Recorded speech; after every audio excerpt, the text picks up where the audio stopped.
So today, we've got a new concept, and I call it The Last Meal on Earth.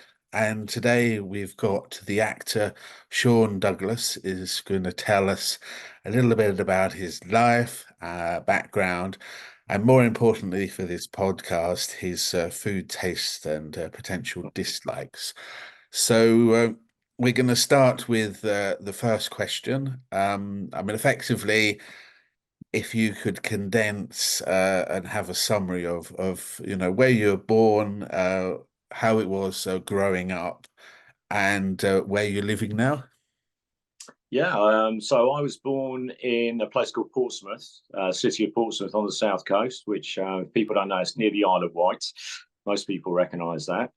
And I grew up in a suburb, which is Bedhampton Havant area. And funny enough, I've lived in London for a long time, but I've gravitated back to this area now. So I'm back in Havant, really for cost of living wise. So that's where I'm at now. And do you want a little bit about my sort of like childhood and? Well, yes. I mean, the thing is that I suppose that dovetails into another question. Is sort of you must have seen markers growing up that actually made you think that you could go into an acting career, either on the stage, TV, or film. Yeah, I think looking back, I mean, it was something I almost had to do. And I say that sounds a bit cliche, but you sort of, as a child, I realised at an early age I was fascinated by the medium of television, particularly. I was very lucky. I grew up arguably in the golden age of TV, sort of like the end of the 70s and sort of 80s, certainly with American television coming here, TV shows. But very sort of brief history. My mother, unfortunately, for rightly or wrong, and it's not an issue at all. She was married, divorced when I was a baby. So I grew up with my grandparents and my mum obviously there. And they had a lovely big bungalow with a huge garden, lots of animals, dogs and things. And I sort of grew up watching sort of Westerns and things like this. And as a child, I was forever dressing up, and where I actually went to school in a different area. So when I'd come home from school, my friends were in a completely different area. So I was very much on my own. I'm an only child as well, which I was quite happy to be. But I would take the dogs off into the garden and I'd dress up with my little cowboy uniform and we'd just sort of act out these scenes. Didn't know what I was doing particularly, obviously, as a child, but it was very an integral part of my childhood. And I think certainly from the television side and visually, I remember a particular time I begged my granddad to let me stay up and watch what was the Clint Eastwood film, The Fistful of Dollars, which was a huge film, obviously. And I remember sitting there, and apart from anything else, being sat with my granddad, which was a great thing. I could only been probably about 5 years old, but I still remember it now. And sat there watching this film on a colour television as well, which was at the time, there wasn't a huge amount of those around. And watching this film and being absolutely blown away by it, and it's still one of my favourite films now, arguably. And that moment then, I sort of thought to myself, wow, I sort of want to do this, whatever this box is that's giving me this information. I'd like to be on there and doing, and not sort of like being on TV. I was too young to understand that, but to be dressed up and have all these fabulous sets and everything around me. And that's probably where it all came from. And of course, at school, I was in, the drama club and things like this and what have you. And, I played the Turkish Knight, for instance, and the nativity play and all these sort of things. It all kind of drops in, really. So was that the first moment, or were there any other moments growing up where you cemented that you wanted to get into this industry? I think the Clint Eastwood film, Fistful of Dollars, was probably the most poignant thing because that sort of set the seed, really. And from there was lots of other little things. Like I say, I was in school drama clubs and things like this, did shows as a child, and not a huge amount. I mean, I'm not from a theatrical background, quite the opposite. I came from a very normal working class family. And ironically, I had to go into a different career because I went to college. And again, it was a generation when, be perfectly honest, you couldn't really, I mean, you could have, but it would have just been laughed at. My parents would have just said, because my mum, I should say, my mum remarried when I was 9 years old, and they moved out. And the dad that I have now, I consider my father. He's fantastic. I wouldn't pick anybody else, to be honest with you. So we moved out, and obviously started a new life. I carried on with school, everything. Went to college, and it wouldn't have been really viable. But deep down, then I knew, it's what I wanted to do. I was fascinated with music.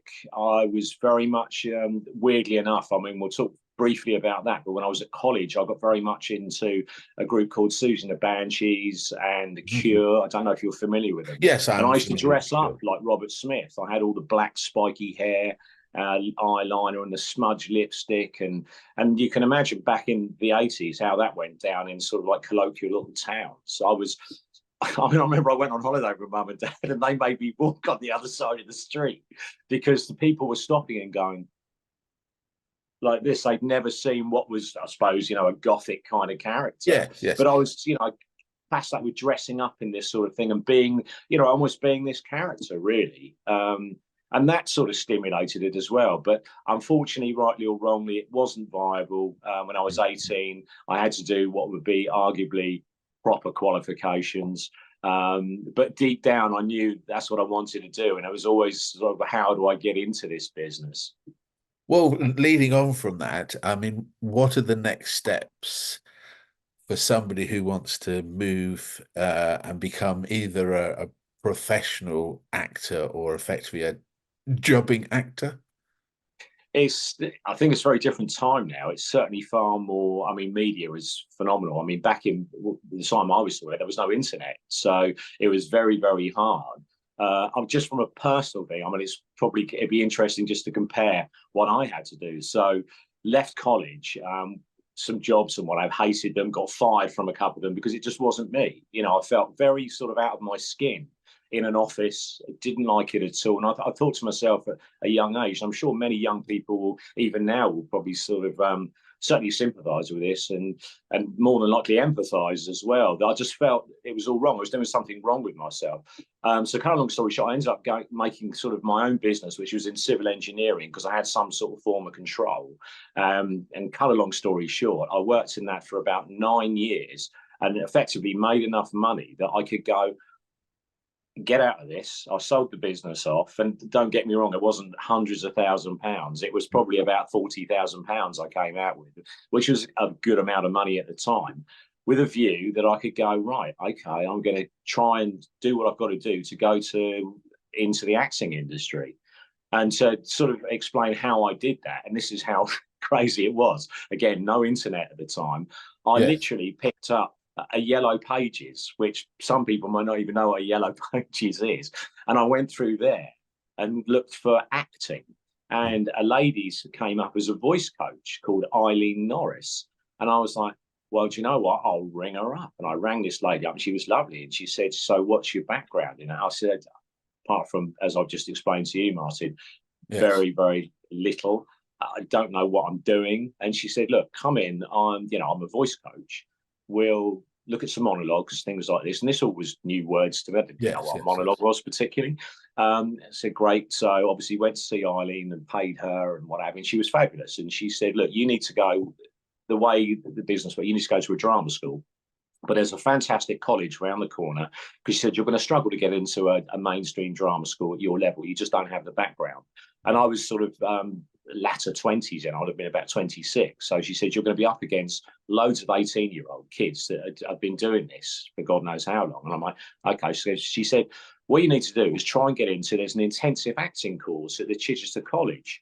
Try and get in there. I'll give you sort of like the background, some monologues to work, and you'll have to audition. And I was terrified by all this. I was like, audition, my God, it all starts to come in then, what being an actor's really about, So we worked on these, piece of Shakespeare and a contemporary play, and I managed to get an interview and go up and see an audition with a lovely guy called John Dryden, who I'm still sort of vaguely in touch with via Facebook, who was the director of this school. He said, yes, I'd like to offer you a place. I was over the moon. And I went back to the partner at the time, the lady I was with, and said, just to let you know, the business is gonna stop. I've always wanted to do this, as you know. I've got myself in. I didn't tell anybody. I didn't tell my mum and dad. I just thought I'm going to do this on my own back because I was terrified. To be perfectly honest, it was completely alien to me. Never sort of worked in that industry at all, apart from being fascinated by film and TV and literature and things like this. That was my only sort of go-to. And then so I said, well, this is what I'm going to do. I start in September. And so I went on this intensive acting course and did pretty well on it, I have to say. I did some a Lander examination, which was very successful. I was sort of cast as a lead in one of their sort of major projects at a local theatre, the Watershed in Bognor Regis. And really, all the time I was there, John was saying, you need to go to a professional drama school, which is an NCDT recognised one, really, which is, and there's probably about, I guess, probably about 19 of them. So you then obviously post off and say, you want to audition for these places. You have to pay for that. So it's all, acting can be quite expensive. This is all hopefully helpful to people that are trying to look at it now. You do need some money behind you, unfortunately. There are scholarships and things, but it's very, very hard. And so I actually auditioned for 7, and I was very lucky to actually be offered 3. And I picked the one that I wanted to go to, which was the Arts Educational Schools in Chiswick in London. Didn't particularly need to go to London. I was quite keen on RSAMD actually in Scotland, but I went all the way through. We didn't make the last hurdle, so they didn't want me, unfortunately. So I chose to go to Arts Ed. And from there, it was like obviously 3-year training at professional drama school. So to answer your question back on that sort of how I sort of got to arguably a level of calling yourself a professional actor after the training and what have you. I mean, the modern world, I think, you certainly need some money behind you. It's not the be all and end all. I would certainly say try and do it when you was as young as possible, but you need some life experience as well. I mean, it's obviously it's different for everybody. You've got to know yourself really where you're at. I don't know that I would have been ready to go to drama school when I was 18, be honest with you. It's a very different time now. I think people are certainly more worldly because of the internet and things like this, rightly or wrongly, I don't know. But yes, so an 18-year-old now would probably be the same sort of level of maturity that I had when I was maybe 25. So it was probably the right time for me to go to drama school. But certainly the younger, the better. Again, be careful with drama schools, because I'm looking at now, where I'm at now, is doing some retraining, because I don't get to work as an actor as much as I would like. That's the nature of being a jobbing actor. I have an agent, but I have to do work outside of it. And your tools, it's hard to keep your tools honed all the time if you're not doing it. And again, I've moved out of London now because of basically cost effectiveness. I live about an hour and 15 minutes away. But moving outside of London, you don't have to be in London, but certainly it's far more helpful to be in those sort of cities. Liverpool's very good. Bristol's very good. London's excellent. Parts of Wales, there's film, theatre, TV going on. Just because you're having those conversations and you're mixing with people. Where I live now, it's hard work. This is probably the most interesting conversation I'll have for the next maybe 2 months. Well, I mean, I know that it takes a lifetime. You're always trying to master the skill of acting. It's a journey. It is a journey. It's always a journey, but how many years does it take you before you really got recognized as an actor, where you would go in for a role and they'll say, right, you've got enough experience to carry it forward? It's a weird one, because again, I mean, back on what I was saying then, it's very much the beauty of acting is quite brutal in a way. You go on your day for your casting or what have you, whatever you're doing, your interview, your meeting, and it's on you. And if you sort of don't come up to scratch on that, you're not going to get the job. And certainly with commercial work, and sub TV work is quite commercial sort of oriented. I'm not talking about advert commercials. I mean, just sort of that kind of low budget television. It can be very much, you can walk in there and your eyebrows don't look right and you won't get the job. So on that point, How much do you believe that it's visual, and how much is the craft marked? I mean, would you have a particular ratio? I mean, not sort of specifically, but in your experience of going for roles. It's very hard to really give an objective view on that, because as an actor, you're not ever really told. I've never had a casting director tell me at the end of a casting or an interview or a meeting and say, I'm not going to give this to you, because your agent rarely finds out Yes, as yes, well. yes, yes. So you don't honestly know. You can kind of feel yourself when it's gone well. Will get a brief. Your agent, hopefully, or if you don't have an agent, you'll see whatever the job advertised on the Spotlight, or if you use other forums, there's lots of websites that offer acting work. Unfortunately, the mainstream acting, you kind of need to be with an agent for that now. It's always been that way, to be honest with you. So you kind of get a vibe that you think, yeah, I've nailed this, which isn't weird, but there's no rhyme and rhythm to that. Again, because it could be very much, I mean, if the role's very particular, the brief says that they want someone. I mean, I had a classic years ago. My agent sent me to a casting, and the advert was quite particular, and her brief was they wanted a bald man. Well, I'm not bald. I shaved my head. And she sent me, and I walked in the car. She goes, "Why are you here?" And I said, "Well, I've been, my agent." She said, "But I want a bald man. I told they keep sending me these people with hair." And I felt I was saying, "Yeah, but and I thought, well, no, I can see what you're saying, because I actually saw the advert, and they needed to do almost like a fake tattoo across the head. So you Okay. actually had to be physically bald. And this is one of those where you went in and you thought, oh, gosh, here we go, sort of thing. So it is difficult. It's hard to get that gauge. You've got the brief, so you hopefully work within that. And it'll be quite specific in a way, but equally it can be very, very sort of open. And I've got a lot of my friends are actors. I mean, most of my friends, because from drama school and working, most of my friends are actors and what have you. And most of them, ironically, do a lot of comedy work. And I've had friends of mine that have said they've been to castings and the brief is so vague that you're told, oh, this is sort of what we're, and then you, obviously as an actor, you're quite creative, hopefully. Yeah. And they create these scenes for them and what have you, and go away and they don't get the job. And then ironically, they see the advert back and they have literally plagiarized. They've taken what my friend has actually given them in the casting and used that in their advert. And you're like, wow, really? So it's a very weird kind of sort of process almost.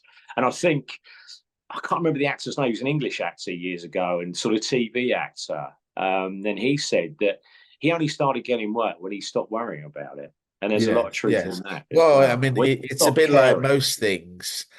When you're interviewing for a role, they can see your fear on your face. And then, I mean, a number of people that I've known, if they don't care that they get the role, they get the role, which is a bit ironic, isn't it? Yeah. Yeah, I So, think there's an awful. It's not sort of you come across as needy. I think it's just one of those that if you go and it's almost like an arrogance, but weirdly enough, it sort of projects itself in a way that people go, well, you must be pretty good then, because you're not too worried about this role. That's subject to what it is. But I don't like that, because I want to go to castings and be, I'm very keen. I normally go to things that I'm actually genuinely interested in. And you want to come across as like, you really want this sort of thing. So it's a weird sort of physical dynamic, vocal, mental dynamic. It's a battle, you're trying to sell yourself in all the right ways, obviously, because you want that job.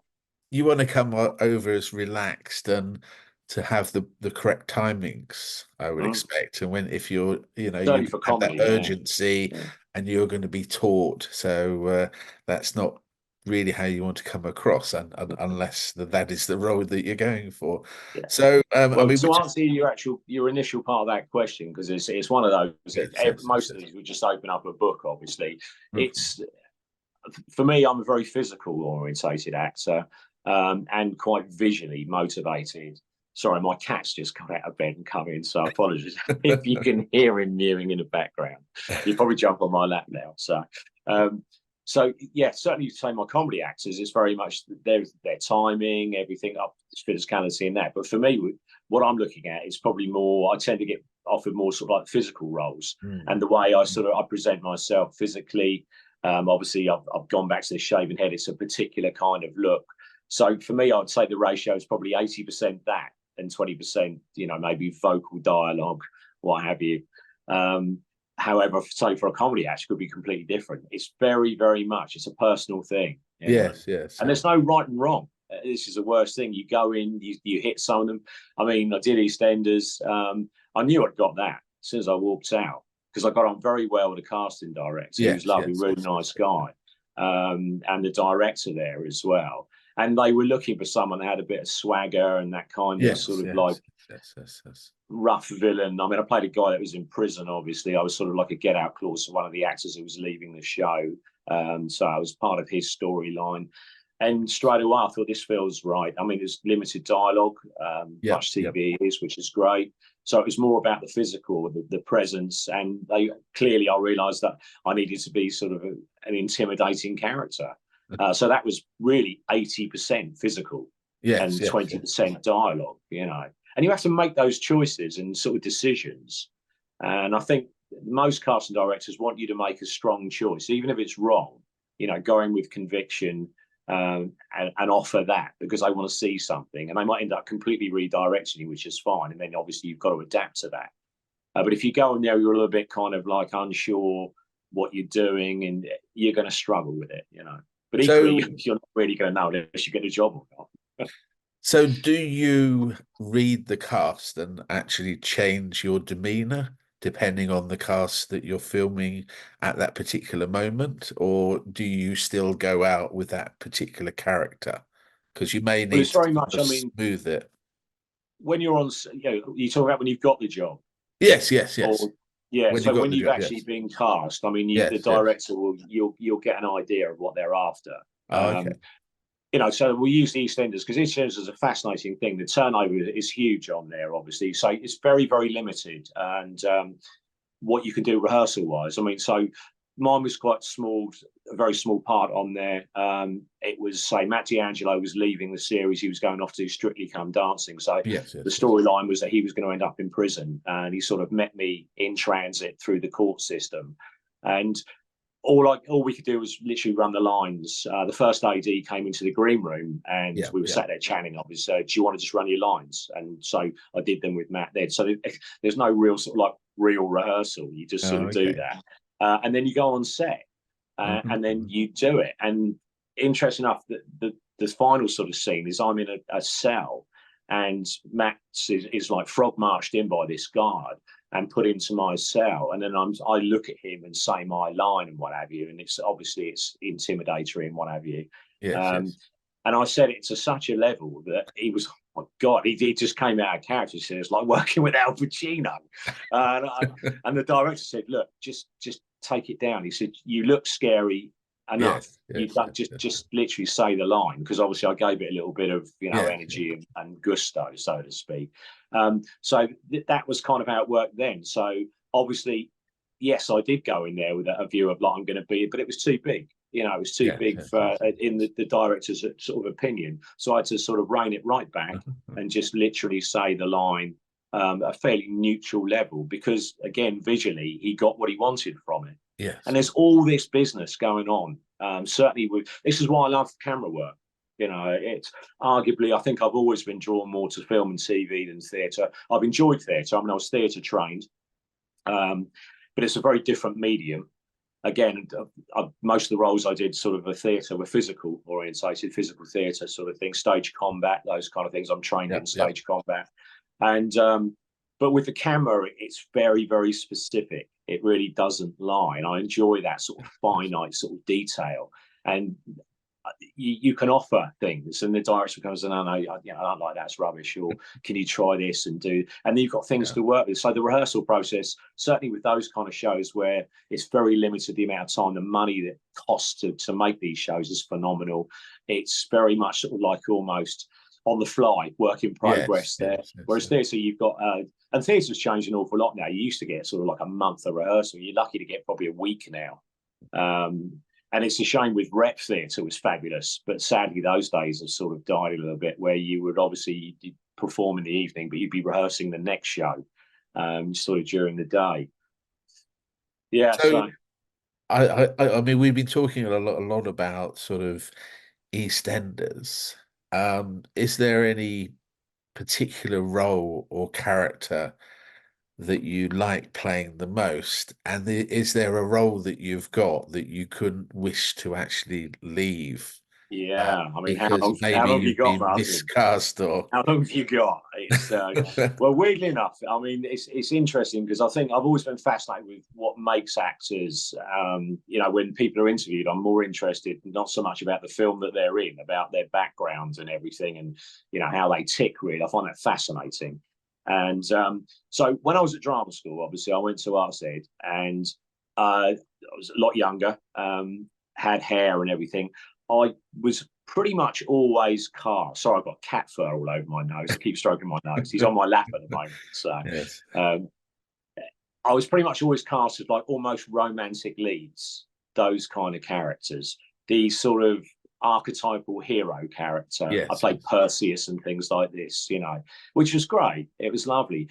But I started to realise that I wasn't really interested in that, because I found them not two-dimensional, but you're very limited what you can do with those sort of roles, because you're governed by the script, because yes, a good guy is a good guy. And I thought, I want to play villains. I thought villains are far more interesting. And consequently, I mean, when I came out of drama school, I went off and I did a sort of like a bit of rep Shakespeare Company, Cambridge Shakespeare Company, which is a fantastic experience. That was probably arguably my first sort of real job that I had outside of it. And I was cast as what was the salads in The Merchant of Venice, which is Solanio, Salario, and Salarino. They cut the three characters together. And I had that kind of sort of almost a bit like Brad Pitt kind of look, all the hair spiky, glasses, all this from Fight Club, which was great for that role.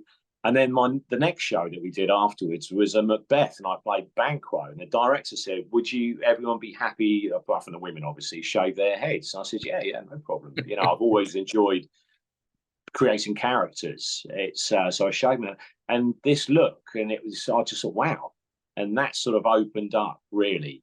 So I started then finding a way, like a niche with villainous characters, and moving it on. When I was sort of out of work as a proper acting work, if you want to call it that, I worked at the London Dungeon, which is a fabulous experience.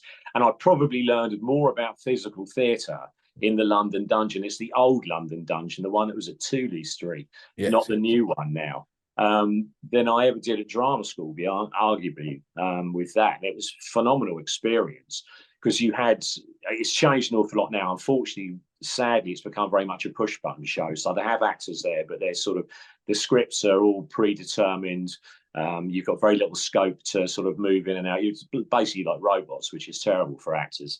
And but back when I was there, you went into this environment and you could literally, you were given small tableaus to create your own character, and an audience would come in, and it was up to you. Obviously, you had parameters you had to follow, but it was up to you to create your own little show. And they had what was called Ripper Street there, and I've always been fascinated by the Jack the Ripper thing. So I managed to sort of create these shows, which were, you know, I know they were really fantastic, because I had people almost in tears, were terrified, because the set was round you and everything. It was phenomenal. It really was. And that's when I started realizing, this is really where I want to go with acting. You know, I want to play these sort of roles all the time. So to answer your question about what sort of roles would I like to play, definitely I prefer the sort of villain roles. I would love to. I'm fascinated by sort of gothic horror. I've grown up with that as well. All the Hammer horrors, Chris Lee, Peter Cushing, love those guys. Yeah, fantastic. Dracula or a vampire would probably be top of the list for me. And I'm a big fan of Shakespeare, love Shakespeare. And again, the darker roles, I would love to play Iago from Othello as well. Extremely Machiavellian villain. It's fascinating, really. It's got shivers going down my spine thinking about him now. It's and I saw it was really, really interesting. When I was at drama school, I went and saw Stephen Burkoff at the Haymarket doing I think his show was called Shakespeare's Villains. And he did Iago then. It was phenomenal. I love Stephen Burkock as well. Really, really interesting. And it was sort of monologues from all sorts of Shakespeare sort of villains. And just his take, and he put spin on them as well. Not the traditional sort of has to be RP or this received pronunciation sort of it. And it was like, oh, God, this is fantastic. It really sort of made it believable and like real characters for me. So Iago would be top of the list as well. And then, what strengths do you bring to a role, or if you were being cast for a role, what strengths would you portray, and what are your sort of elements that you need to work upon in the future to actually attain the relevant roles that you want? I think strengths-wise would be physicality, and it's difficult to comment because obviously you need feedback as an actor to get that. I've been told that my voice is interesting. I have range. I have a variety sort of accents, although arguably in the modern world, sadly for actors, it's not really necessarily a good thing anymore. If they want someone with a Liverpudlian accent, they generally get someone from Liverpool now, whereas back in the day, you would create this accent and do your homework and what have you, and voice coach. So, yeah, I mean, visually, I think I've naturally got that kind of intensity, that sort of look. What, from a professional point of view, I was bringing to the stage and certainly to a rehearsal process, that kind of desire to, work hard and that intensity again. What do I need to work on is being seen more, I think, having more work. It's one of those jobs that, you've got to be out there, because generally work begets work as well. And it's very, very hard. I mean, I sort of regret in a way moving out of London, but unfortunately it was just so expensive. And like many, I think most sort of actors end up giving up, which is sad, but it's just, that's not going to change. It's the nature of the beast, because you don't get the regular work unless you're one of the very small percentage that are very lucky. And most people make their own luck. So it's not a sort of, oh, they're lucky and I'm not. It's just one of those, there's no rhyme and rhythm to that either. So it's tough. It's tough what to work on. I mean, I have an agent. I've always felt, agents, it's very difficult with agents because they're trying to make a living as well. Of course, yes. There's only a certain amount of work that comes their way. And also, particular casting directors go to particular agents. So if you're not with one of those agents, you're not going to get seen for those roles. It's not my agent's fault. It's just, it's the way that works as well. It's very hard. I mean, what do I do? Change an agent? Don't know. I'm very, very fond of my agent as well. But I've felt for a long time I'm not being seen for the sort of things that I would naturally probably walk into and have a good shot at. So, for instance, because of my background, the physicality, this sort of villainous look now, I tend to play sort of like historical characters as well. I'm an extremely competent horse rider. I'm trained in stage combat, martial artist. I should have been seen for something like Game of Thrones. Didn't get seen for it. My agent couldn't get me in there because she obviously wasn't talking to the right sort of casting directors, those sort of things. So it's very hard to sort of turn around and say, what do I need to do? I can't really work anymore on my physicality, vocally, I'm trained, stage combat, all this. So I don't know what the answer is really. It'll either happen or it doesn't. The agent I was with at the time when I did EastEnders, he said, I'm amazed it hasn't happened for you. And that's just, I mean, how do you answer that question? And what is it to happen for you? It's, I mean, what is that? What, to be rich and famous? I think if you're in acting for that, that's a losing battle. I'm in it to work and do the roles that I find really interesting, like playing a vampire, like being Dracula, like playing Iago, something like that, like playing Jack the Ripper. I love sort of that kind of thing.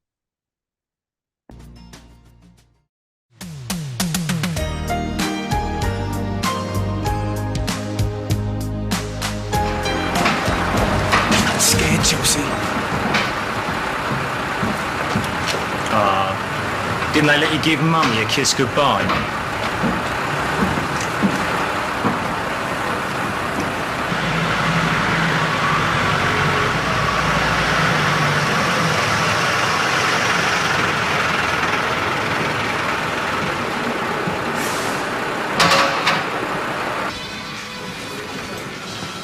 Bill's out here. Later on, I'll bring what we call an insider to have a little chat with you. Give you some tips, sort of survival guide. You're not on your own tonight either. I'll put you in with another newbie. Keep you company. Oh, great. It's the mummy's boy.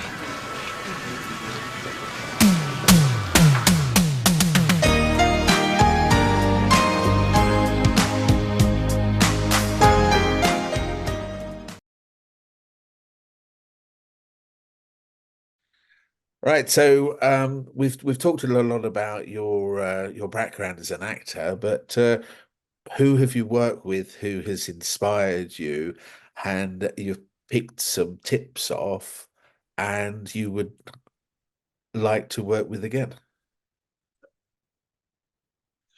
There's a few actually. Funny enough, back on the London Dungeon thing, I'd met a guy there who became a very good friend of mine, and we don't see each other that much these days, unfortunately, because he's extremely busy, Hollywood and things like that now. But a guy called Matt Berry, a comedian, he's done tons, and very, very funny guy, fabulous, very inspirational, writes a lot of his own work. I've appeared in one of his actual shows called ADBC, and he's brilliant. Very, very good guy. Very, very funny as well. Very genuine, interesting. And I'd love to work with Matt again somewhere along the line. Most famous people would probably be, I did a film called Inkheart a few years ago, which is a New Line Cinema production at Shepperton Studios. And I worked with the likes of Helen Mirren, and she was fantastic as well. Really, really nice, extremely professional. Brendan Fraser, Paul Bettany. Most of my scenes were with Paul Bettany. He was really interesting guy as well. I'd love to work with Paul Bettany again. Reminds me, I remember seeing him in a film called Gangster #1 and was blown away by his performance. I think that was the one that kind of sort of made him in a way. I mean, he did quite a lot of stage work as well, but certainly mainstream wise. And he had that intensity, and it's the similar sort of kind of actor that I am. And it was really nice working with someone like that. I learned a lot from him. Very, very physical, extremely focused, and an interesting guy to talk to as well. But ultimately, the reason I took the job, because it was sort of like a glorified extras role, really. And I was sort of like, they contacted me for it. And it developed when I was on set, because I worked with the assistant director was a guy called Tommy Gormley. He was an amazing fella, and he's sort of moved on from there and does most of the Mission Impossible films. He's a producer now. But he said to me one day, he came back on the set and he said, "Oh, the principals and the director, Ian Sopley, were watching the rushes last night." And they said, "Who's this guy, East?" And I said, "Well, you do know I'm an actor, don't you?" He said, "Yeah, I did know that."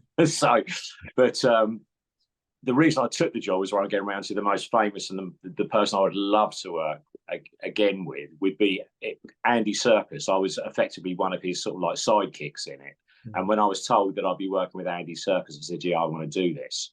And phenomenal, because he obviously finished playing Gollum, Lord of the Rings, New Line Cinema as well. This was a New Line Cinema production. Unfortunately, it was supposed to be 3 films, but it just didn't take very well. And it was interesting just from how the industry works as well. We did a lot of scenes that didn't make the final cut.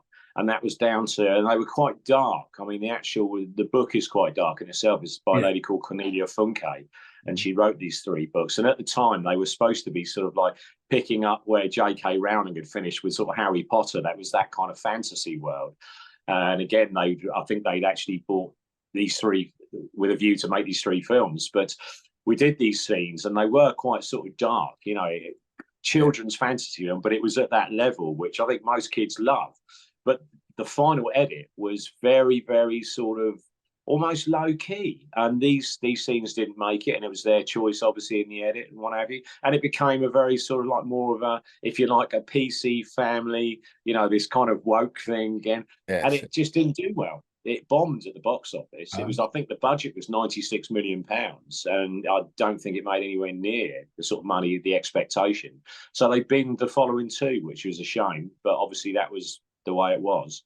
But working with Andy Serkis, again, he'd come out of obviously playing Gollum, and the focus and the attention to detail, the physicality, that was phenomenal. And of course, all we ever said to him is, do some Gollum. And he just goes, that was just priceless in itself. I would have done it for free. Honestly, I would have done that job for free just to work with him. So, yeah, to work with Andy Serkis again would probably be top of the list. And then if you had the full spectrum of TV, film, theatre, who would be the actor that you'd want to work with?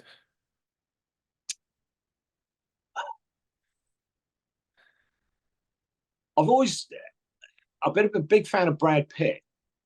Always. I think as a young actor, I always felt sorry for him because he was very much cast on. I mean, he's a phenomenally looking bloke. There's no denying that.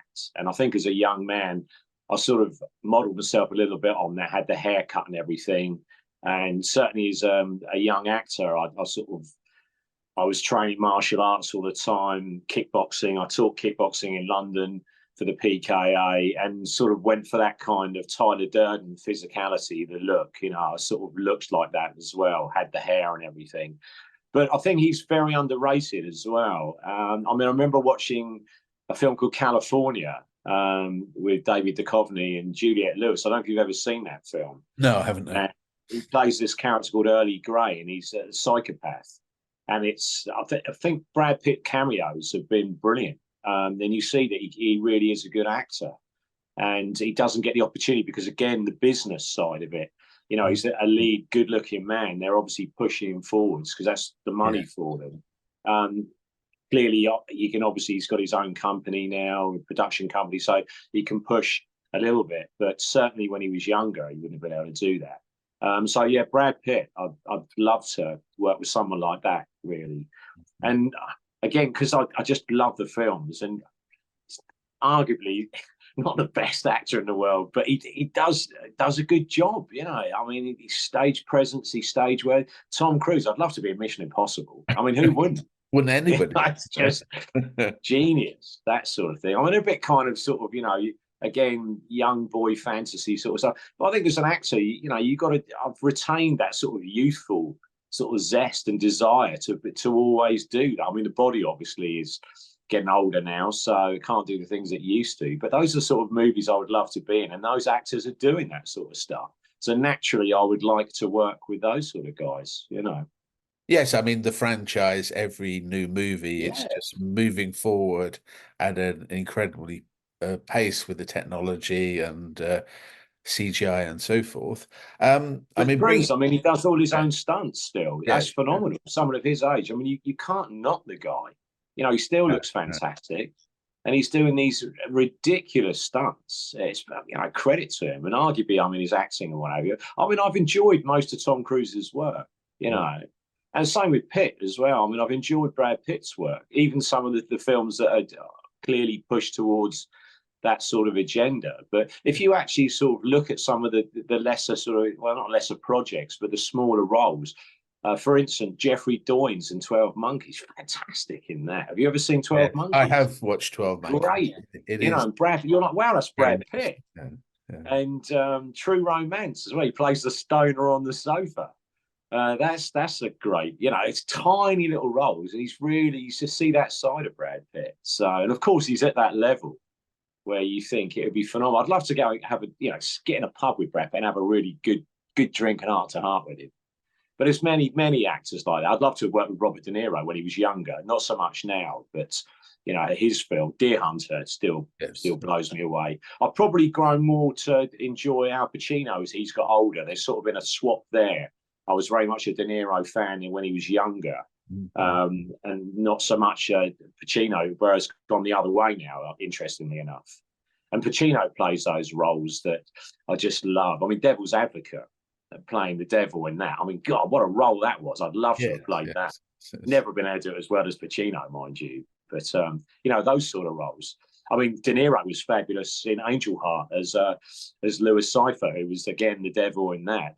Those sort of cameo roles, fantastic. You know, working with people like that in those sort of productions would be amazing. I think it was on most actors you just dream of. You know, you really do. So I suppose being a jobbing actor? I mean, what are the benefits of doing that? Because normally people have a mundane 9 to 5 job, which they don't really Yep, like. But I have to do that as well. Yeah. I mean, from my perspective, it seems that you have a sort of a career or a life where you have that sprinkle dust, so it sort of removes you from reality. I I mean, think that's what keeps you going, because the art, sadly, reality is pretty banal, isn't it? It's, I yes, think most actors, you've got to be careful, because obviously you don't want to live in a complete fantasy world. I mean, there's a great film with Nail and I don't know if you've ever seen that at all, and it's quite yes. clever what it does, because it's based a little bit on fact.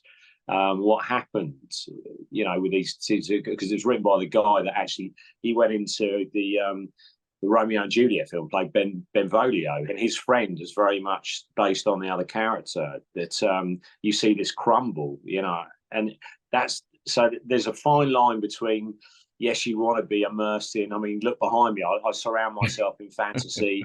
I'm very into video gaming, which is escapism again. I read those kind of books, Lord of the Rings, those sort of things. I love horror film, fantasy horror films, my favourites, really.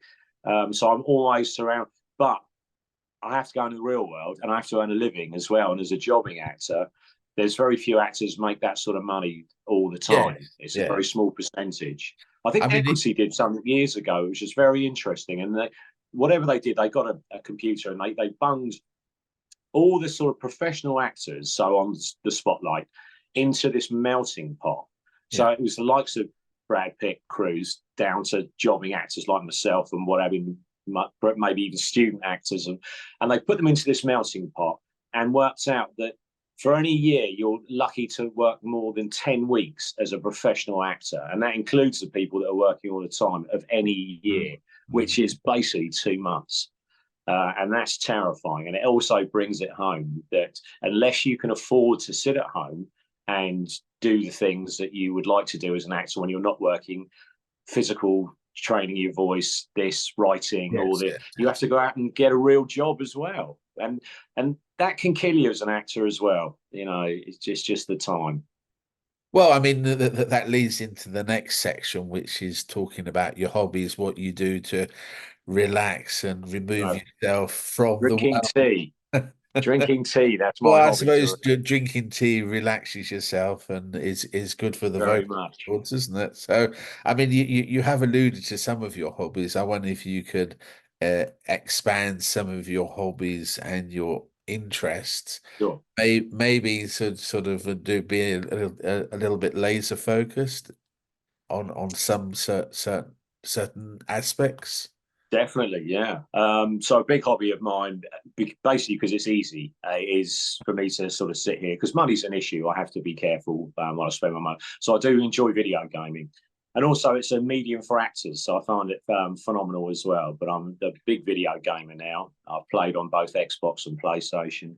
And the sort of games that I like are generally sort of like challenging ones. I do like things like Dark Souls and Sekiro and those sort of games, the Elden Ring, which is from Software. They're probably my favourite. But equally, I'm quite happy. I enjoy a bit of multiplayer, so I love GTA when it comes out. GTA 6 I'm looking forward to. Rockstar games. I mean, Rockstar are phenomenal, the stuff they produced, although I was a bit disappointed with Red Dead Redemption 2. But so those sort of things. I love video gaming. I play online with my friends, other actors as well, because it's a very easy thing for us to sit on. You can get into co-op parties and chat with people and what have you. And of course, it's a visual thing. And it's fantasy, again, escapism, create characters, arguably, in a way. It's a huge industry now. So effectively, you put the mic on, and then you can effectively escape as a character. You're playing the game. I mean, literally, Martin. I'm in my flat. I mean, I've got my cat, so I look after him, and I will draw the curtains, block the world out, get it nice and dark in here, and slap on one of these video games, and I can lose 6 to 8 hours on there. Obviously, with a tea and a loo break, but I find that they're incredibly immersive. There's so much detail to them. So that would be a big hobby for me. I don't just hide away in the flat. I'm a very, very competent and keen horse rider, but I don't, again, it's incredibly expensive. So as an actor, you're always looking at your budget, you know, this is the thing. Yes. So I don't get to do that as much as I would like. I like to fish, freshwater fishing. I don't get to do that as much as I like because it's expensive again. So this is one of the things you say about youngsters as actors, you got to be realistic about it. You know, you really do. It can cost you a lot of money just to sort of put yourself out there. There's an awful lot of work that has to be done for free. It doesn't have to be done for free, but you kind of need to build a profile and you meet people. Yes. So, you know, you've got to have that sort of money behind you to keep yourself going in a way. And when you get paid work, it's lovely. You do get paid pretty well, I have to say. But that doesn't necessarily come all the time. You know, that's the thing. So those are sort of major. I enjoy cycling as well. I've got a mountain bike and try and get out on that when I can. I enjoy going to the pub with my friends. Funny enough, I've organised a pub crawl. I'm old school. You're probably the same. I love going out early in the day and literally going out until about 7 o'clock, and we do a pub crawl. So we go around lots and lots of different pubs. So I enjoy that social thing. And I've arranged one for this Saturday, funny enough, for the place that I work part-time at the moment, some of the people there. So that's always nice. Yeah, I'm reading, you know, film, TV, I watch Up Together. I'm not a traditional, I've never been interested. I'm a bit anti-BBC these days, the way they've gone, because I just find it garbage on there. So I don't pay a TV license. So what I tend to do is, and they're aware of that, I buy stuff when I want to see it. So I think a lot of people have come around to that now, because I've never, even as a child, I wouldn't just sit there and watch what was ever on the idiot box. You know, I just didn't turn on and watch and zone out. I would look at a timetable or get TV and look at the stuff that I wanted to watch. Shows like Twin Peaks when it was on. I'd make Tuesday nights was Twin Peaks, you know, had to sit there and watch that. So, but yeah, film, TV, I go to the cinema when I can. Those sort of things, really. My cat is a huge hobby, as you can probably tell. I mean, he's my baby. So turning away from the visuals, I mean, should we talk more about the audio? So, I mean, effectively, what sort of music do you listen to solo? And do you have a different playlist if you're with other people? Yeah, I do. I mean, I've got quite a mixed background. It's almost like acting in as much as I've gone through I mean, I was very lucky when I grew up, fashion was still a big thing. So, I mean, we do a bit of a timeline. When I was young, there was Two-Tone came in, which opened me up to that sort of music. I was very much into things like Specials and the Madness and people like that, and Selector. Those sort of groups, and that was at a very early age. You know, I'm talking about sort of 8 years old. We got very sort of into, and of course the fashion, interested in that as well at the time. So you had things like the skiing jumpers, the flight jackets, the stay press trousers, the moccasins, those Chelsea brogues, and all hand in hand with the music scene. And then I sort of moved away from that. So I got very much, I mentioned earlier on, I think, into sort of gothic punk, which was the tail end of like punk. I wasn't really into things like the Sex Pistols, but the groups like The Cure and Susan the Banshees, I was blown away by those guys. And again, I modelled myself on particularly Robert Smith. I used to dress up that way. I had all the black spiky hair, used to put the makeup on, the smudge lipstick and all this sort of thing. And again, back in those days, that was a head turner. I remember going on holiday with my mum and dad to Wales, and they actually made me walk on the other side of the street because people were stopping and pointing at me because they'd never seen someone dress like this. I had this great big, you know, green gothic sort of trench coat on, buckle shoes, this makeup and hair everywhere, and ears pierced, and I had crucifixes and ankhs and all that around my neck. And you know, my mum and dad, it was just a different time, but that was I absolutely adored that sort of music as well. And weirdly enough, that was another moment going back to when I thought about performing, if you want to call it that, is I used to watch a lot of live bands. Yes, it was far more available when I was young. Sadly, you know, I feel for the youth now. And also they did smaller venues more often. You could see, you know, good groups in small venues, whereas now it tends to be stadiums, and it's a different environment, different atmosphere. I mean, it's a different vibe. I mean, they were short notice gigs, a vast majority of them. I mean, they're only sort of, simple 5 or 10 quid, which is affordable rather than you have to have a second mortgage. Literally, yeah. Literally. But, so we'll go into a bit of a quick. Well, let me just tell you this Yeah. one moment, because again, it was an acting related thing as well. I saw The Cure at the Guildhall in Portsmouth, which is actually quite a small venue. I saw a few bands there actually, but I remember you were health and safety now. You probably never. There was no seating. You were just jammed in there, and you were literally like this. You couldn't move. It was just red hot. You could just, anytime there was any crowd move, you just felt this rush of hot air coming up over your face. But anyway, the support band had been on, and they were excellent as well. But suddenly it faded to black, complete pitch black. You couldn't see your hand in front of your face, and you could hear the Cure of the band coming onto the stage, and it just went to this utter hush, which was phenomenal in itself. And then suddenly this bright white light shone from behind Robert Smith, and you just saw this silhouetted, the guitar, the hair, and they went into, which people probably won't know, their song called Primary, and it just starts with this bass line. It goes ding, ding, ding, ding, ding, and I was just literally got on one, and I thought, then God, I want to get on a stage somewhere and just have an audience just respond to you that way. That's the one thing about theatre you don't get with film and TV, is there's an energy from an audience. There really is, and that's priceless. It's extremely addictive as well. It's like a drug. Obviously you're playing your role and you're very much in the moment and in character, but you're very aware there's an energy that you can feel and pick up on, and you can't sort of not be aware that there's something there. It's a phenomenal experience. And very quickly on that, I remember it's probably, one of the questions a lot of people ask is, what would you say is the best role or the best thing you've done, if you want to say, as a professional to date? And that would probably be, I played Mercutio, who's one of my favourite sort of Shakespearean characters in Romeo and Juliet. I don't know if you've seen the Baz Luhrmann film. Yes. It's phenomenal. But anyway, I was cast as Mercutio for the Cambridge Shakespeare Company, and it was an open air in the actual University of Cambridge, in the campus there, open area, sort of like tableau theatres almost there. And we broke all the records for that. We had an audience of 700 people. And it was phenomenal. It really was. And just, again, the energy off that audience, and particularly the nature of the show, because I'm very sort of good at stage combat.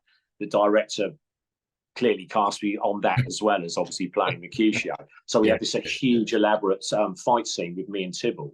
And it was just absolutely phenomenal. It really was. So, yeah, just another little anecdote for you there. Well, I wanted to do the next section, still continue with sort of hobbies in a broader sense, a bit of quick fire. So what is the best concert you've been to? That is a very hard question to answer. Wow, the best one. Cool. I've been to a few.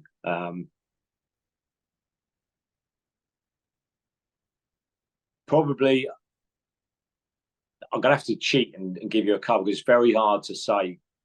One of the most impressive I ever saw was Simple Minds, and that was at the Milton Keynes Bowl, and they were absolutely outstanding. And that was the Once Upon a Time tour.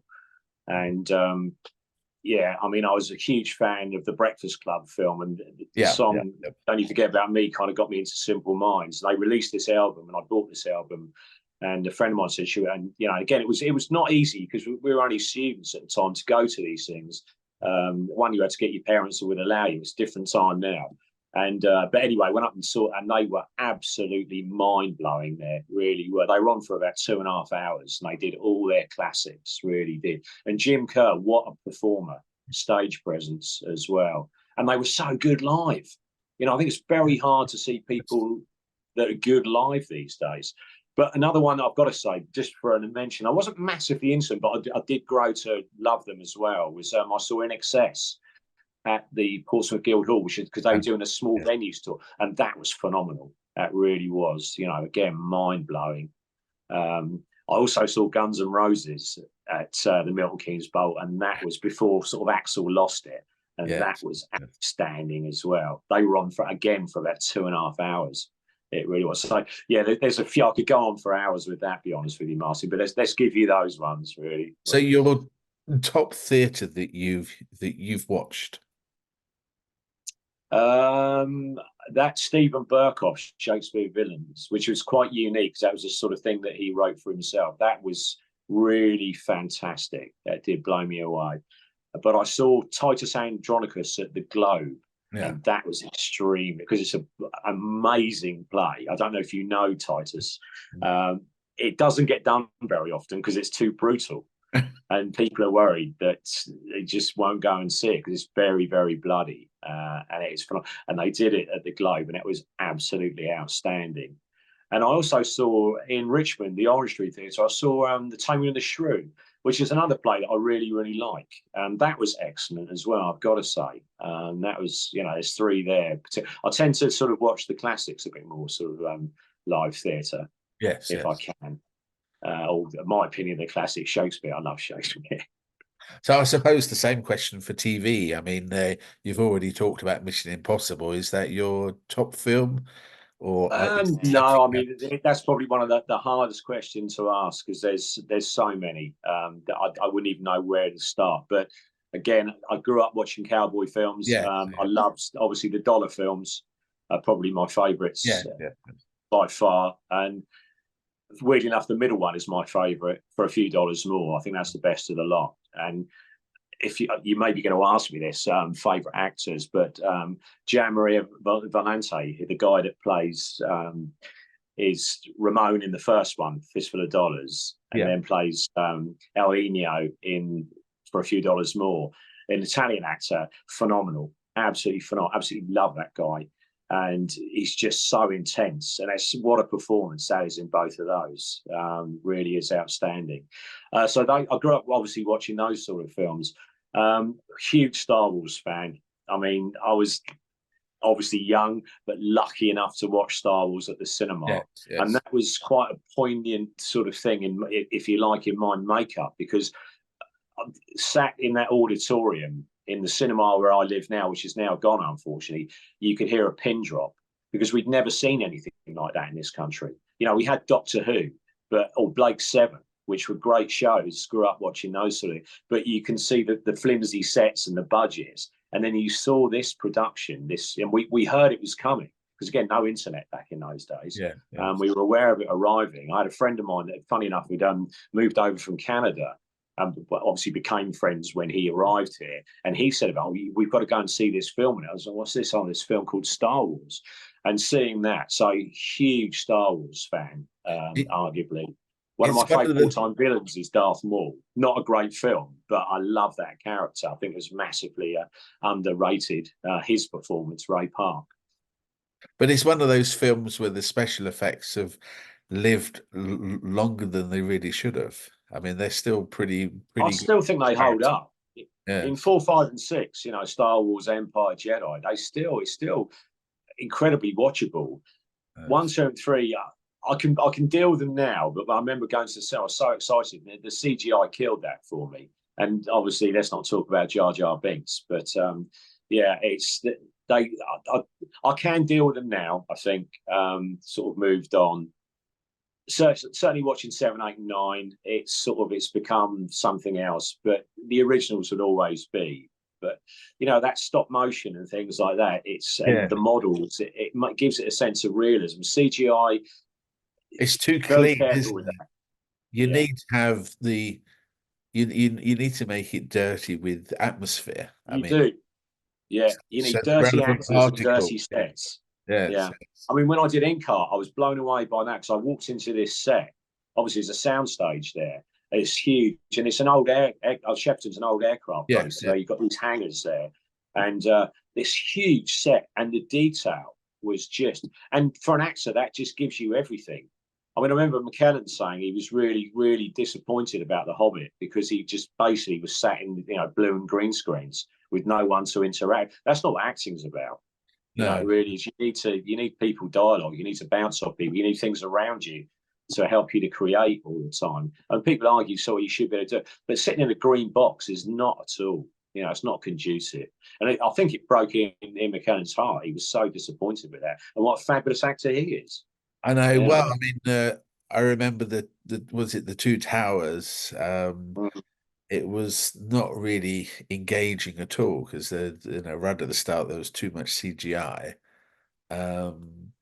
You need to have that blurred bit where you. So I mean, it is the problem. It's very difficult. I mean, I'm a big fan of the films. I must admit, I do like them. I know what you're saying with it, but it is hard. I think Weta did a pretty good job on that, as much as. But if you really, you really sort of pull it apart, you can see it. But you'd never be able to make a film like that. You know, you look at Ben-Hur, the original one, Charlton Heston. They'd never be able to make that now. No, because the money, there's too many extras. It's impossible. You know, to build the Colosseum again, you just wouldn't be able to do it. You know, and this is arguably what's killed, if you like, modern cinema, modern everything, is the cost of it. Video gaming, it costs ridiculous amounts of money to create a video game. Well, some video games are on a par with some major films. Yeah, GTA 6 will be. There'll be a bigger budget than arguably they'll probably get that back, but they're probably the only company, Rockstar, will actually get away with that. Most sort of are just floundering now. And it's killing the industry because it takes too long to produce things like that, and they're just too expensive. And you'll see there's a new Star Wars game coming out, which I'm quite interested in, but it's retailing at about 70, 80 pounds. You know, most people at video game aren't particularly affluent. They're normally people that sit around at home because they can't really afford to go out and do all these hobbies because they can't afford to do that. You know? Well, I mean, it all depends on the playability and how long you can play it for. Whether you can just download a new version of the game, you know, and you can play it for a long period of time, because the majority of games you finish within a week. This is where developers get it wrong, actually, because ironically, gamers don't want. I don't want to be playing a game for 600 hours. Yes, it's like what I would like. I mean, Destiny's a good example of that. I enjoyed it. I didn't play Destiny when I played Destiny 2, and I enjoyed it because all my friends said, "Oh, you know, we can play together and whatever." But they just keep milking this thing, and I was on it for about 6 months because I'm what you would call an achievement or trophy horse. So I like to do all those as well because it adds to the video game for me. I play in different ways to get these trophies, achievements, and you don't have to play that way. But I was sort of it's very clever. They lock you in with this. And in the end, you go, God, I just want to play something else. And, you know, so for me, like a 30, 40-hour game is perfect. But I don't want to be spending £150 on a game like that. You know, it's too much money. But this is a sort of the cost they're sort of now bringing, because it costs them that sort of money to make them. And same with film, going back on the film industry. It's astronomical, the cost now. And ironically, it just kills everything for you. Football's another. I'm a great football fan. I was going to mention that in hobbies. Yes. You know, and I try and, I mean, living in London, I tried to go, I followed two teams. I was born in Portsmouth, so I've always followed Portsmouth Football Club. But when I was a kid, they were sort of a Div 3, Div 4 team. So like most kids, we all had another team. And very quickly, I was quite a good goalie when I was young. And my hero was a guy called Peter Benetti. I don't know if you know him. He played for Chelsea, so I've always followed Chelsea Football Club. And I lived in West London because my drama school was there. But I couldn't afford to go to Stamford Bridge all the time. There's no way. So I used to go and watch Queen's Park Rangers because it was slightly more affordable. But you look at the cost of football, they're just killing it for themselves. You know, it's just, everything is just of a level now where it's just too expensive. Well, I mean, hence why you've got more people sort of watching those clubs on the telly and then enjoying the game experience with local clubs when it's sort of 15, 20 quid to get in nowadays. Even that is quite expensive. That's insane. I mean, I dread to think how much it is to go watch Chelsea at the moment, you know, and also see the quality of that team, but we won't go there. Not a good season. What is it? They had tickets to Coventry semis and they were retailing about sort of 400 quid. Yeah, it's wicked, isn't it? You know, it was always the working class game.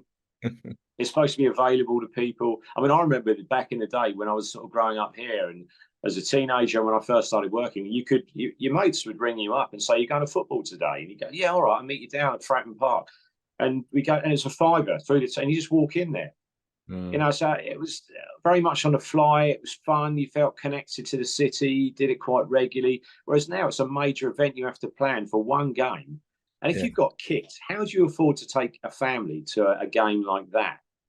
You're looking £500 or £600. That's not what football's about. You know, it's wicked, really. In conclusion to the hobbies, I mean, we've talked about a lot. You know, I'm interested in the books that you read. I mean, are they primarily for entertainment, or are they more of the technical side, or are they sort of an eclectic mix of different types of genres? Interestingly enough, yeah, I do read sort of fantasy books. I mean, love Harry Potter, those sort of things, The Hobbit, Lord of the Rings. But I think I've always have.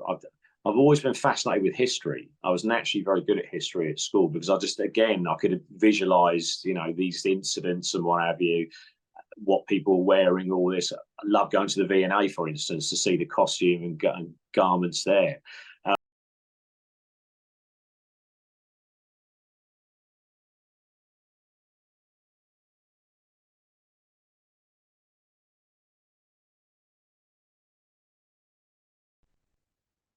So you've talked about a number of books through this interview. I just wanted to find out if you have a particular favorite book, or is there a range of books that you're interested in reading? Probably more of a range, I would say. I have some favorites. Big Harry Potter fan. Enjoyed all of those. I've always liked J.K. Rowling's work. Lord of the Rings fan. The Hobbit. I remember reading that as a child and being absolutely blown away by The Hobbit. I read Shakespeare more than anything else, just to sort of keep it that sort of language fresh as well. I enjoy sort of working on Shakespeare projects if I can. So some of my favourite roles have been sort of Shakespearean characters. And outside of that, contrary to possibly the fantasy sort of thing, which I've always been interested in, I do enjoy history. I've always enjoyed history since school. And I like to read sort of history books of some description, or even sort of novels that are based sort of loosely on history with a little bit of poetic license. So I've read some books on the Templars, which aren't actually factual, but they're quite interesting to read, obviously. But the last book I read is probably the most prevalent one would be, it was called A Line in the Sand. And that's actually about the sort of division of the Arab states as we know it now. Yes. From sort of obviously British and the French rule. And it's fascinating. And ironically, that was prior to all this chaos that's happened in Gaza with Israel. So it's even more sort of poignant for me at the moment. And then I've moved that on, and I've finished this book, and I've just picked up a book on Palestine now. Yes. And I've always had, I find with books, a lot of the times, certainly historical things, it's stimulated from films that I would watch. And obviously I understand, contrary to most people, that what you see in a film isn't probably very factual. It's very, very, very loosely based on fact.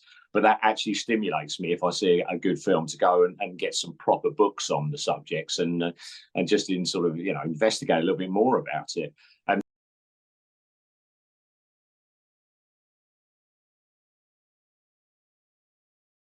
so the next point I want to come on is what sort of books do you read? Is there a particular genre that you read, or is it more that particular individual book that sparks your interest?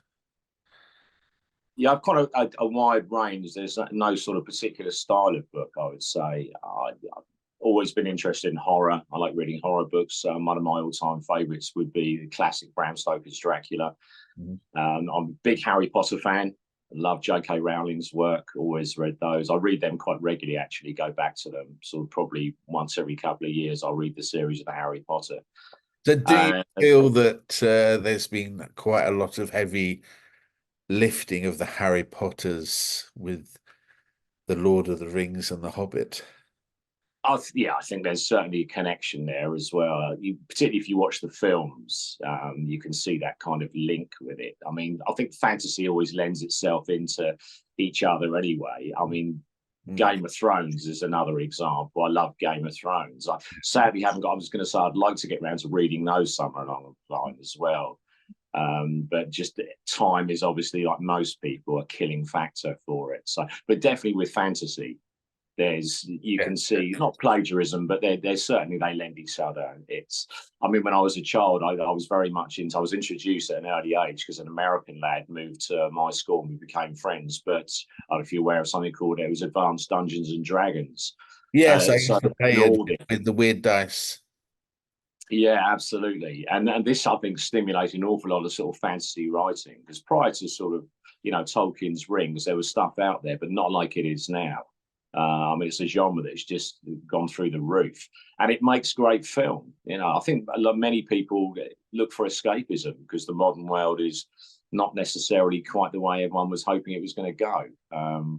That's another conversation, but certainly, fantasy, just to get out of the banal and the sort of the mundane is just a great go-to. So I tend to read those sort of books when I can, but equally, I'm fascinated with history.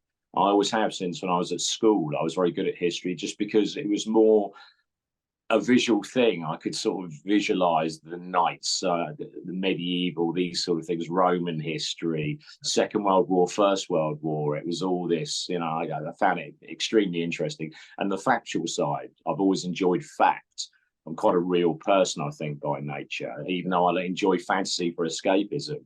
But when it comes down to sort of like film, a film will stimulate me. So if I watch a particular film that's sort of loose, and we all know what we hope we all know, that sadly some people don't, that films that are based on fact are very, very loosely. Obviously, they're supposed to be a medium of entertainment. So there's a lot of embellishment to condense a novel into a 2.5 hour segment. Is very, very difficult from a filmmaker's point of view. So there's a lot of leeway, and certainly from historical content, you could be talking a period of like 30 years to get into a 2-hour segment. It's very, very difficult. So film is very loose, but it does stimulate me to go and sometimes read books and things afterwards. So yeah, I suppose you do have to condense for a film, and you have to make the film exciting as well. So yeah.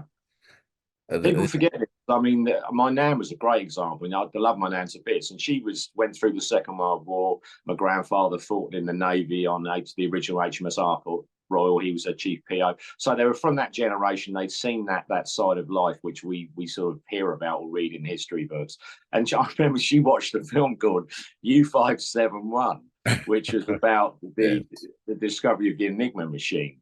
And it's all Americans on there. And she was foaming about that, saying this never happened and all this, and I said, man, just calm down. Look, there's so much poetic license with things like this, because at the end of the day, it's an American company that made the film. They've obviously but the thing is, it's an interesting film because it talks about that subject, and hopefully that would stimulate. But you can't have that conversation with some people. They're so adamant that it's historically accurate. It's something Zulu. I love Zulu, but there's lots of flaws in that. It's a great film. I mean, Stanley Baker is one of my favourite actors, and he actually, I don't know if you're aware, he produced that film as well. So it was a piece of history he was very interested in. But again, you've got to try and condense that into an hour and a half, 2 hours. It's very difficult. And if people don't realise that it's show business. It's a business. So there's people pumping now millions of dollars or pounds into these projects, and some of them have obviously got a vested interest in that. So they're going to push, they might want to see a little bit of this. Yeah. Obviously, we won't get into the woke side because that's a completely different agenda. We won't politicize this. That's maybe another conversation.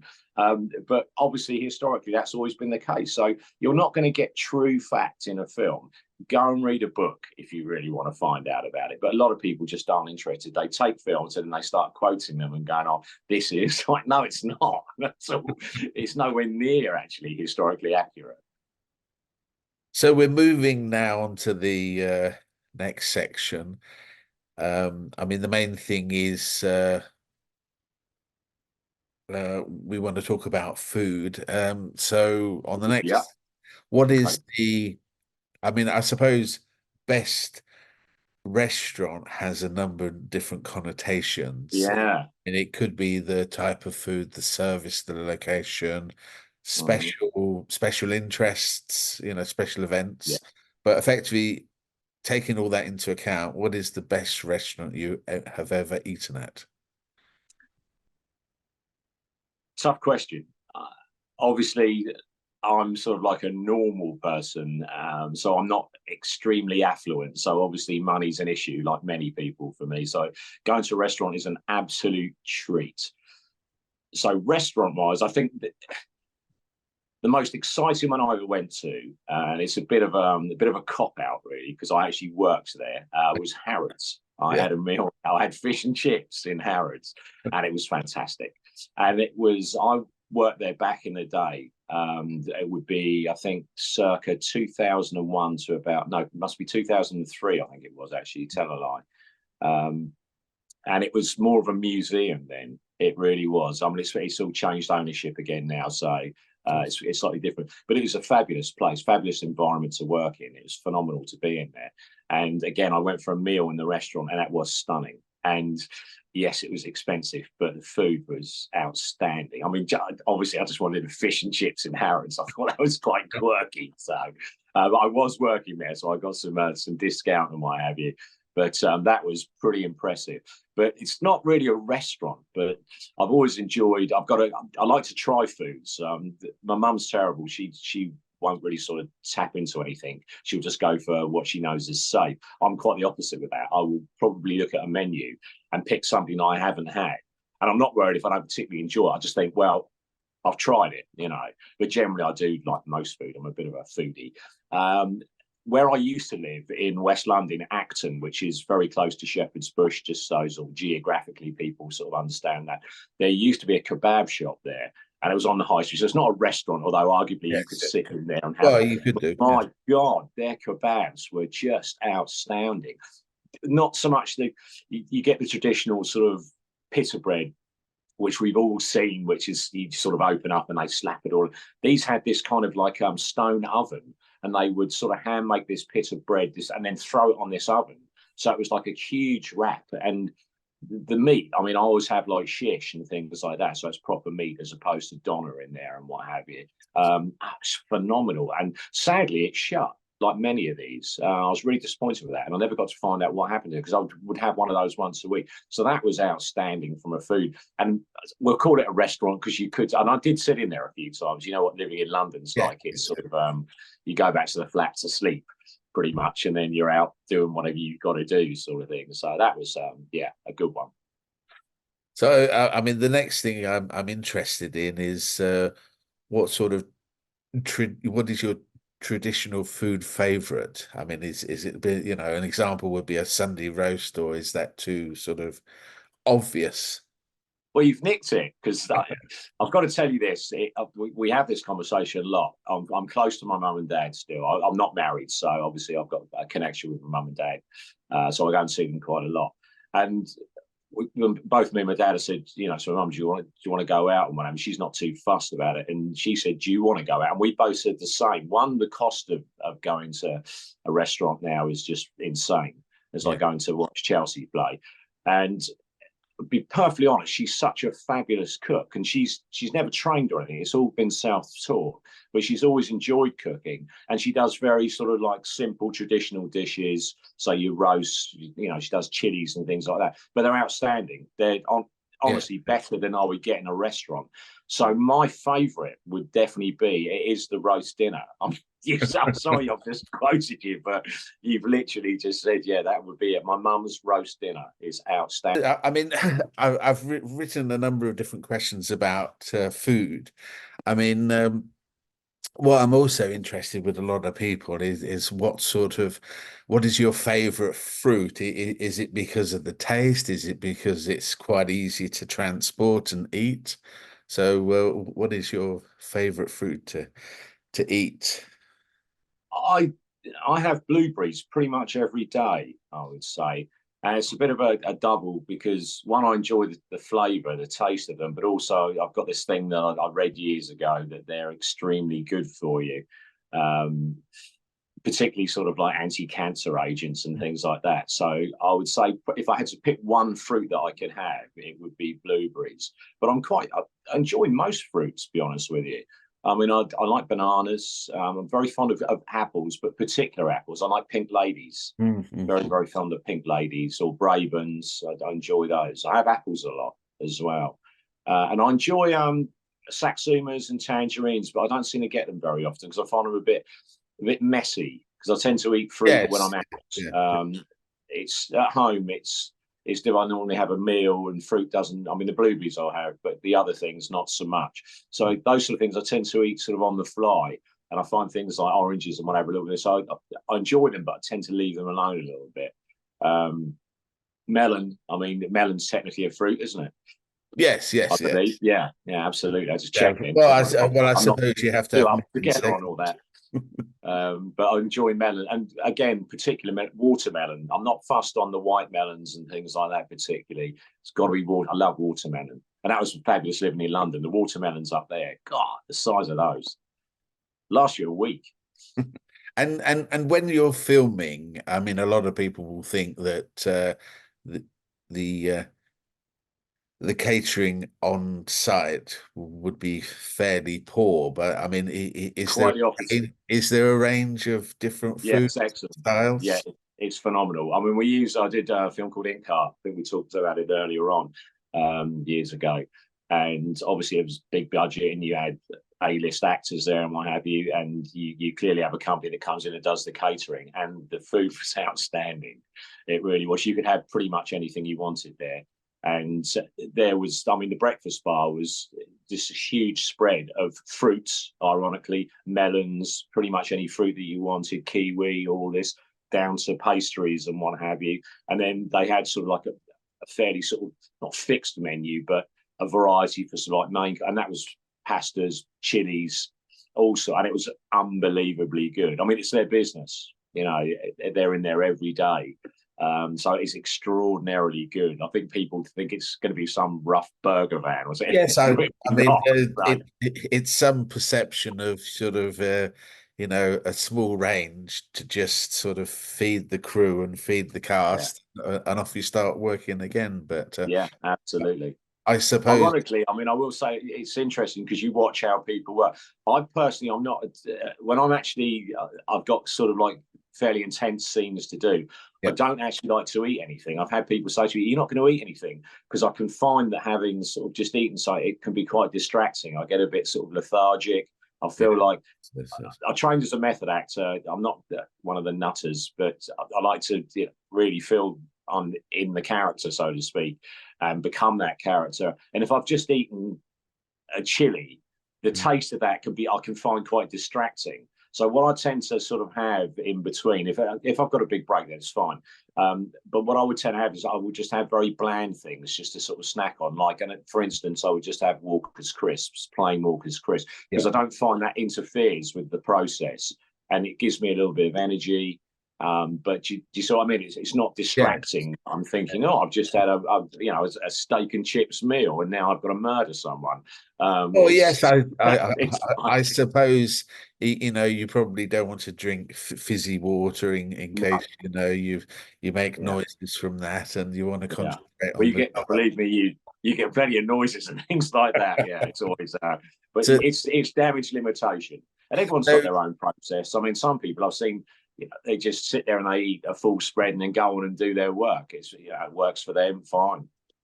So is that canteen sort of effectively open 24/7, or are there special times and places where there are sort of you have meal breaks sort of thing, but pretty much if you wanted to go and get something, I mean, for instance, the breakfast thing stays there for a few hours. It's obviously off the set, so you just go over and grab yourself something. And if you wanted a coffee or something, you can ask one of the runners and they'll do it for you. You know, the runners are fabulous. They're so nice and helpful, and they're there to sort of pick up all these little things. You know, it's one of those. So Yeah, it's great. Being on a film set is phenomenal. I mean, TV, it's a little bit different. You still get that, but it's normally TV's smaller budgets, tighter schedules. So it's a little bit more regimented. Again, you can still, you know, if you want a coffee, you're desperate for a Starbucks, you can get one of the runners to go and grab you. But I think most decent people, you're not going to interfere with someone and be a bloody nuisance, you know. So I'll put you in a scenario. So it's, for whatever reason, it's your last meal on the planet. All right. Yeah. Money's no object.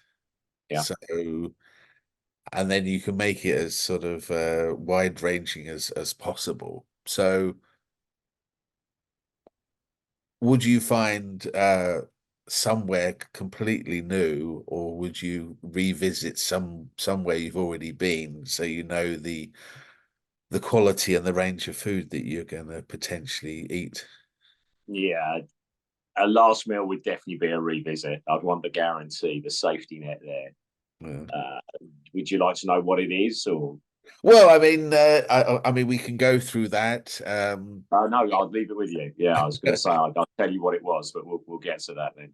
Yeah. So I mean, to what time would you have it? Would it be sort of breakfast, lunch, dinner, ad hoc? It would be what would be an evening meal, dinner, if you want to call it that. Yeah, traditional or proper dinner. And then would you arrange for transport? I want to get my money's worth. It's the last one. I mean, because it's late at night, I mean, would you arrange for transport so you can drink and you wouldn't have to worry too much about taking yourself home safely?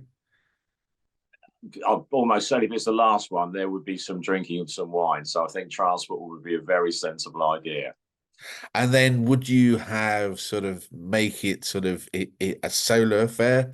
Would you make it fairly intimate, so you've got one-to-one dining? Definitely intimate. Would you just have, so you wouldn't have all your friends there to say, yeah, they could 100%.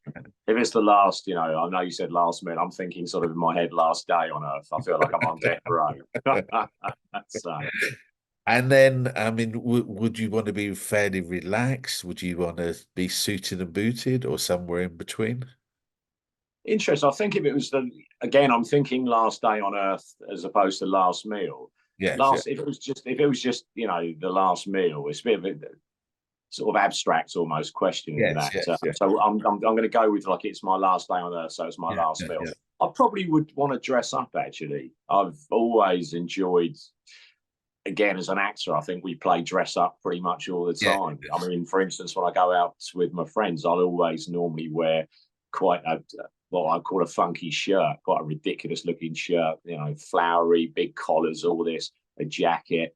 Other times I'll go sort of, I used to be into all the two-tone things, so I'll put on Fred Perry and those sort of things and wear brogues and what have you. So no, I'd want to dress up. Yeah, I definitely want to dress up for it. So would you be in a particular character, or just sort of traditional attire?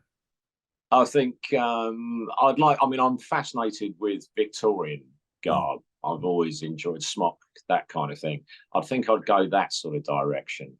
So as a reference, I'd look probably a little bit like Laurence Llewelyn-Bowen, that sort of thing. And then would you have a starter, or would you just sort of avoid that and just go straight for a main course? Well, knowing where I'm going with it, I think starter would be interfere with the main, just because of, and you'll find out when you get to that question, the volume.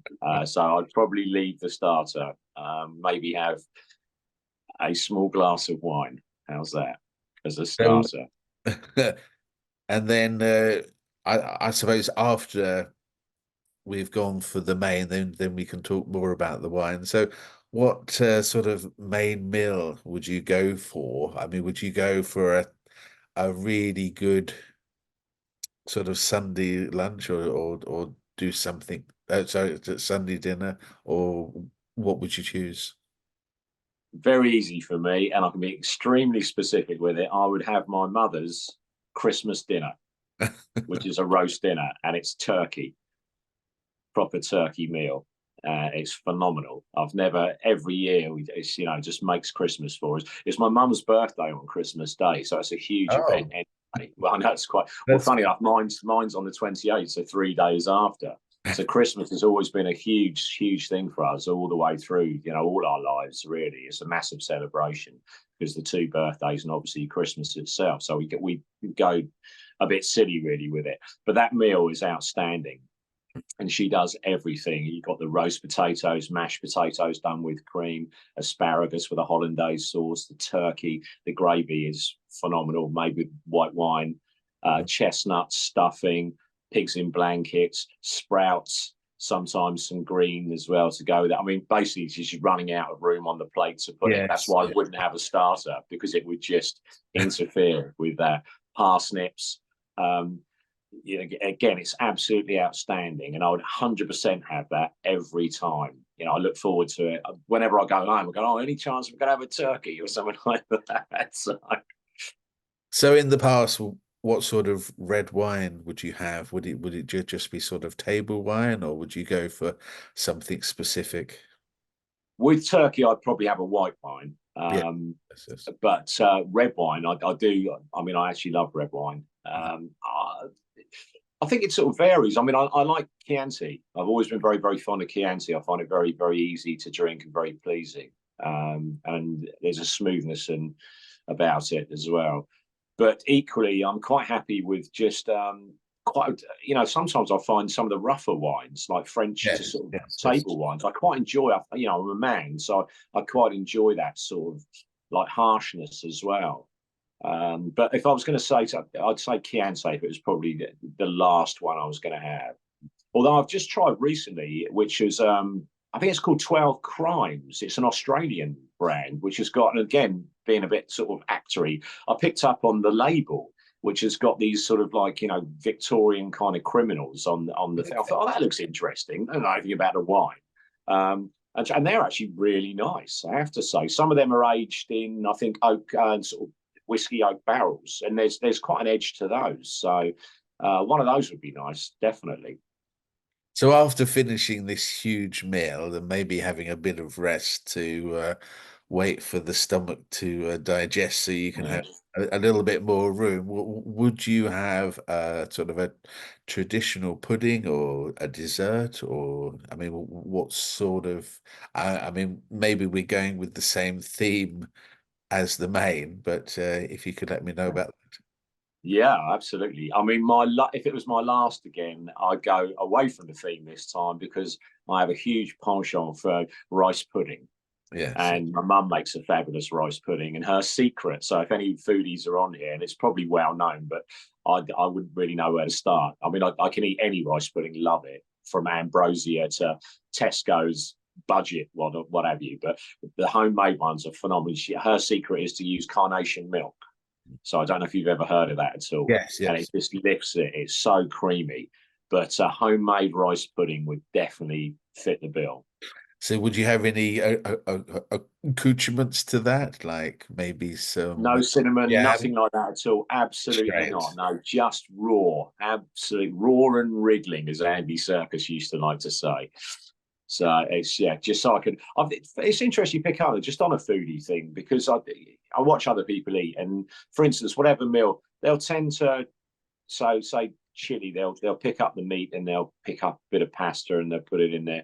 Or with a roast dinner, they'll cut a little bit of meat and they'll cut a little bit of sprout maybe. But I've never liked that. I like to actually taste the individual thing. So I would only ever eat a sprout. Yes. I'd only ever eat a piece of meat.